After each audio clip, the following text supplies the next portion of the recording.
Emily Parker and her mother never thought a text could change their lives. One night, Emily sent a scary message, "I don't know if I lines be safe tonight." By morning, she was gone, disappeared without a trace. What seemed like a normal disappearance would soon show hidden dangers and a frightening threat no one expected. Emily Parker seemed like an ordinary teenager. At 17, she went to school, hung out with friends, and lived like any other girl in her quiet town. Her room had posters of bands, shelves of books, and pictures of friends smiling.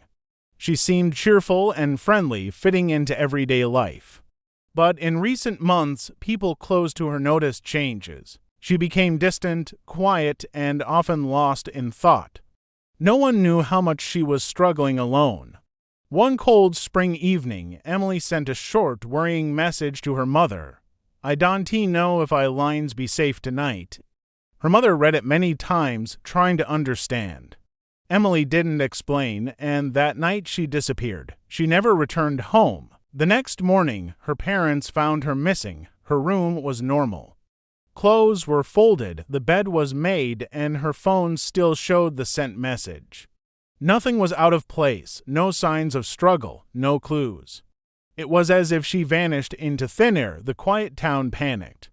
Friends, neighbors, and strangers joined the search, checking parks, streets, and woods. Flyers with Emily's face went on poles, windows, and boards. Police began a full investigation, working with nearby towns. Days passed with no clues. Every hour increased fear that something terrible had happened. Detectives looked at all parts of Emily's life. They questioned friends, teachers, and family. They learned about her anxiety and changes, but nothing concrete appeared. Her last message was the only real clue, a warning of danger. Investigators saw that Emily had tried to alert someone, but it was not enough to stop her from disappearing. Emily's disappearance shocked the town. Parents watched their children more closely. Neighbors questioned each other. The safe feeling of the streets disappeared. Everyone asked the same question: who could make a bright, careful teenager vanish, and why? Her absence left a heavy emptiness at home and reminded everyone that danger can hide where no one sees it. Her disappearance started a nightmare that revealed hidden dangers under normal appearances and began a search that tested the town. Each unanswered question made people more afraid, hoping Emily would be found alive while the danger grew. As days passed with no sign of Emily, the investigation found parts of her life few knew. At school, she was quiet, avoided friends, and spent long hours alone in the library or walking empty streets. Teachers said she was polite but distracted, often lost in thought with a heavy burden. Friends noticed small signs: deleted messages, nervous looks, less sharing. Emily had been living in fear, but the full danger was unknown. Police discovered Emily was pregnant, something she had kept secret. Only a few friends knew, and they saw only her worrying, not the full problem. Investigators understood why she had changed. The pregnancy caused fear and uncertainty. She felt she could not turn to anyone for help. This made her disappearance even more serious. Her social media activity revealed more troubling signs. Posts that seemed innocent at first glance now took on a different meaning. She had written about feeling watched, about people who made her uneasy, and about places she did not feel safe. Some messages were sent to an unknown phone number, messages that suggested someone had been pressuring her, watching her every move, and controlling her actions. Her online presence, once full of cheerful selfies and jokes, had shifted into cryptic warnings and anxious notes, a digital trail that revealed her fear but not the identity of the person responsible. Neighbors and friends recalled moments that seemed insignificant at the time but now took on a sinister weight.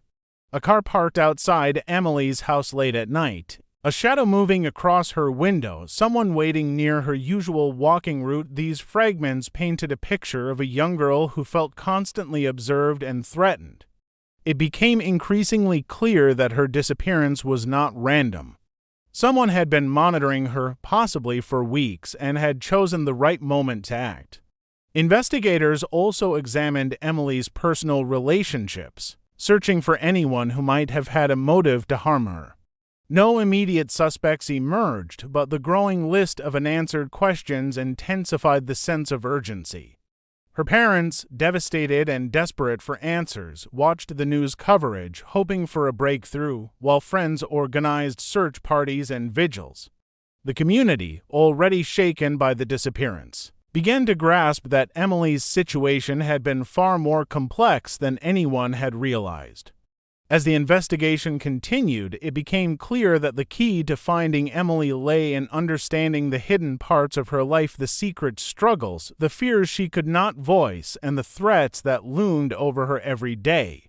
Each discovery added a new layer to the story, showing that the cheerful teenager the town had known was only a part of a more complicated, darker reality. The sense of danger grew heavier, and the question everyone asked themselves was no longer just where Emily was, but who had the power to make a young girl disappear without a trace. Days turned into weeks, and the initial shock of Emily Parker's disappearance began to evolve into a tense, anxious uncertainty. The town's search efforts had stretched into surrounding forests, parks, and abandoned areas, yet no trace of her was found. Police had questioned dozens of people, scoured surveillance footage, and followed every tip, but each lead seemed to end in frustration. Hope began to feel fragile, hanging by the thinnest of threads. Then an unexpected breakthrough arrived from a place no one had thought to look. A hiker walking along a rarely used trail on the outskirts of town spotted something unusual beneath a thicket of overgrown bushes. A small backpack, partially hidden and weathered from exposure to the elements, caught his attention. Inside, carefully packed, were several of Emily's belongings, her wallet, a few personal items, a notebook filled with pages of handwritten notes. The discovery electrified the investigation. Here was the first tangible evidence that Emily had left behind, a glimpse into her final days before she vanished. The notebook was particularly revealing. Its pages were filled with fragmented thoughts, fears, and warnings. Emily wrote about feeling watched, about encounters with a man who made her uneasy, and her desperate attempts to find a safe space. There were sketches of the route she might take to escape and reminders to trust no one she didn't know completely. Investigators pored over every detail, searching for clues about her whereabouts and any information that could identify the person threatening her. The notebook revealed a teenager who had been calculating, cautious and terrified, taking careful measures to survive. The backpack also included items that suggested Emily had been preparing for a sudden departure. There were snacks, a water bottle, and a small flashlight, evidence that she might have intended to disappear temporarily or seek refuge in a remote area. The discovery raised new questions. Had she managed to evade capture initially, or had something gone wrong after she left home? Police expanded their search radius, focusing on locations that matched the places she had noted in her writings, combing through abandoned buildings, wooded areas, and hidden corners where she might have sought safety. The notebook also hinted at someone observing her closely, someone with knowledge of her routines and movements. The way Emily had described the man she feared suggested he was patient, calculating, and familiar with her world. The chilling reality was that she had been hiding in plain sight, possibly only steps away from people who didn't suspect a thing. Each entry intensified the tension of the case, making the investigation feel more urgent, as though time was running out and the window to find her alive was narrowing. The community reacted with a mixture of hope and dread. The discovery of Emily's belongings meant she had left signs behind, but it also confirmed the worst fears. Someone had targeted her, and her disappearance was not accidental. Parents began watching their own children more closely, and the entire town felt a heightened sense of vulnerability. The notebook, fragile yet powerful, became the central piece of evidence, a chilling testimony from Emily herself. It was her voice speaking from the shadows, guiding investigators toward the next crucial step in a case that had already gripped the nation. Weeks passed after the discovery of Emily's backpack and notebook, and the investigation had entered a tense, uncertain phase. Police continued to follow leads, interviewing anyone connected to her daily life.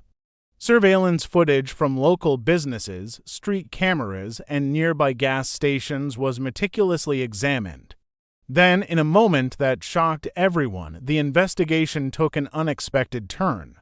A grainy video from a convenience store parking lot showed Emily entering a car, seemingly of her own volition. At first glance, it appeared she might have left voluntarily, but the footage quickly raised alarm. The driver was someone known and trusted in the community.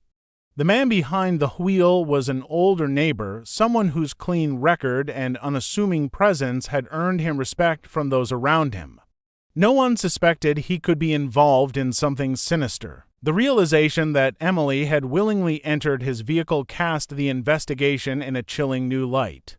Authorities began to re-examine every interaction Emily had with him over the past months. Phone records, social media messages, and even casual neighborhood sightings were scrutinized for any hint of a connection or threat. Slowly, a disturbing picture began to emerge. Emily had been manipulated, groomed, and pressured by someone she should have been able to trust. Evidence discovered in the man's home only deepened the horror. Police found items that belonged to Emily, including pieces of clothing, personal belongings, and notes that mirrored the ones in her notebook. Digital records revealed threatening messages sent to Emily, warning her to keep silent and follow instructions. Investigators realized that the disappearance had not been random or opportunistic. It had been planned carefully and deliberately. Every step had been calculated to isolate Emily, exploit her vulnerability, and control her actions. As detectives dug deeper, they uncovered subtle signs of surveillance and preparation. The man had monitored Emily's routines, her school schedule, and even her social media activity, anticipating her moves. He had created an environment where she felt trapped, unable to seek help without putting herself at greater risk. The community reeled from the revelation that someone so close to home could harbor such dark intentions. Parents questioned their own judgment and the safety of the streets they once considered secure. Friends felt betrayed, struggling to reconcile the neighbor they had known with the predator he had become.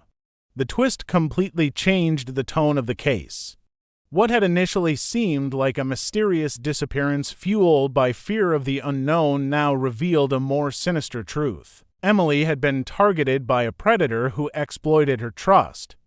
The focus of the investigation shifted from searching for a missing girl in the vast unknown to uncovering the carefully constructed captivity orchestrated by someone living next door. Police began planning a strategic approach, coordinating with search teams and forensic specialists to locate Emily while ensuring the suspect could not anticipate their moves. The community, once united in hope and fear, now faced a new tension.